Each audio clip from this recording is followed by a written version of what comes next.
Can the most successful comedy franchise of all time compete in the most crowded summer movie season of all time? You're watching Beyond the Trailers review of The Hangover Part 3. What's with that?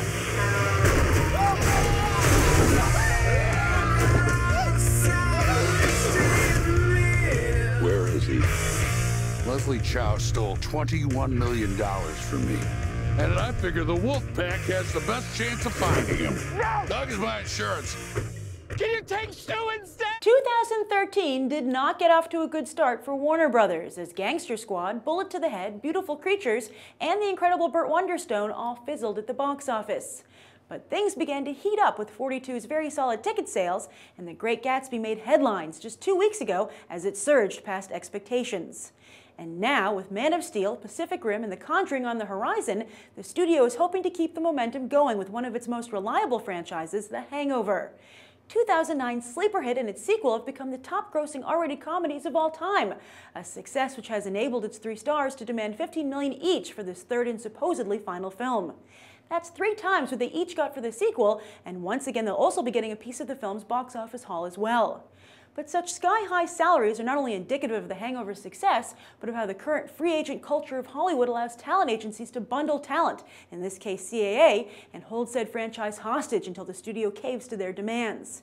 In the old days, Bradley Cooper, Ed Helms, and Zach Galifianakis would all be under contract, or if they had different agents, perhaps one could be persuaded to cave. One has to wonder, though, what Ken Jeong is getting paid, as he's arguably The Hangover's secret weapon. Not a secret to producers, though, as his role has been expanded for this third outing. Justin Bartha, Mike Epps, and Heather Graham also return, as well as the baby from the first flick, all grown up. Meanwhile, John Goodman and Melissa McCarthy are joining the party. But while Warner Brothers has confidence in this franchise, Universal isn't scared. They're releasing the latest entry of their own franchise juggernaut, Fast and Furious, opposite The Hangover Part 3, whereas in the past, The Hangover only had to contend with Land of the Lost and then Kung Fu Panda 2. As a result, Hollywood is expecting a slightly lower opening for The Hangover Part 3 than the Wolfpack's last trip to the box office. Indeed, Bradley Cooper already seems to be moving on to the next stage of his career, serious actor, while Ed Helms is set to take over for Chevy Chase in the rebooted Vacation franchise. Only Galifianakis seems to be hanging around, much like Alan. Our audience is also keen to stick around or move on as well. Let's go find out. So Jonathan, it's your birthday, and you decided to see The Hangover Part 3. Yeah. Was it a good birthday gift to yourself? It really was, yeah. You know, I just decided to come see it, and I'm really glad I did. It was really good. This movie's not getting very good reviews. How did you like it?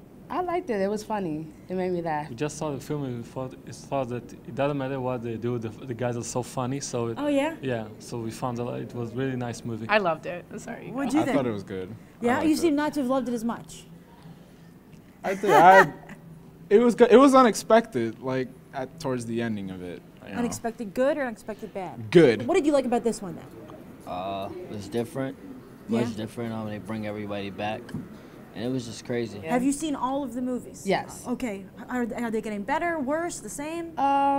Hangover 1 and 3 was the best. Oh, really? Not too interested in Hangover 2, but 1 and 3 was the best. Nothing beats the first one. First Yeah? one. That's right, yeah. Yeah, you'd have to agree? Yeah. Who's your favorite character in these movies?